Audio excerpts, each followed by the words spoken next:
Hi hello இன்றைக்கி நம்ம வீடியோவில் சேப்பக்கிழங்கு ரோஸ்ட் பண்ண போகிறோம். வீடியோக்குள்ளே போகிறதுக்கு முன்னாடி நம்ம சேனலை சப்ஸ்கிரைப் பண்ணாதவங்க சப்ஸ்கிரைப் பண்ணிக்கோங்க. கூடவே பெல் பட்டனையும் கிளிக் பண்ணி ஆளுங்கிற ஆப்ஷனையும் கொடுத்துருங்க. ஃபஸ்ட்டு இந்த ரெசிபி பண்ணுறதுக்கு நான் ஒரு 1/2 kg சேப்பக்கிழங்கு எடுத்திருக்கேன். சேப்பக்கிழங்கை தோல் எடுத்து கட் பண்ணி எடுத்துக்கோங்க. அதை 2 வாஷ் நல்லா கழுவி எடுத்துக்கோங்க.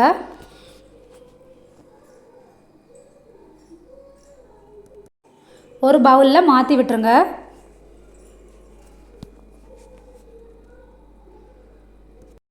கிழங்க குக்கரில் மாற்றிக்கோங்க. தேவையான அளவு தண்ணி சேர்த்து கொஞ்சமாக உப்பு சேர்த்து குக்கரில் மூடி போட்டு ஒரு 2 விசில் விட்டு எடுத்துருங்க. 2 விசிலுக்கு மேலே விட்டிங்கன்னா நல்லா வெந்துடும். 2 விசில் விட்டால் போதும். கிழங்கு நல்லா சாஃப்டாக வெந்திருக்கு. ஒரு பவுல் எடுத்துக்கோங்க.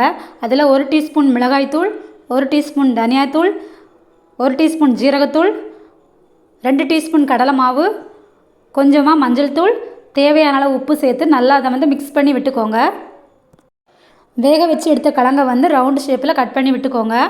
கொஞ்சமாக மஞ்சள் தூள் சேர்த்துக்கோங்க. நாம் ரெடி பண்ணி வச்சுருக்க மிளகாய் தூளையும் அதில் போட்டு நல்லா மிக்ஸ் பண்ணி விட்டுருங்க. ஒரு பேனில் எண்ணெய் சூடானதுக்கப்புறமா கொஞ்சமாக கடுகு, கருவேப்பிலை போட்டு நல்லா பொரிய விட்டுருங்க. மிக்ஸ் பண்ணி வச்சுருக்க கிழங்கையும் அதில் சேர்த்துருங்க. நல்லா கிண்டி விட்டுக்கோங்க.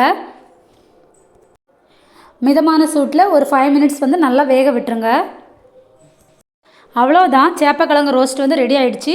நீங்களும் வீட்டில் செஞ்சு பாருங்கள். செஞ்சு பார்த்துட்டு இதோட டேஸ்ட் எப்படி இருக்குன்னு சொல்லுங்கள். வீடியோ பிடிச்சிருந்தா லைக் பண்ணுங்கள். பாய்.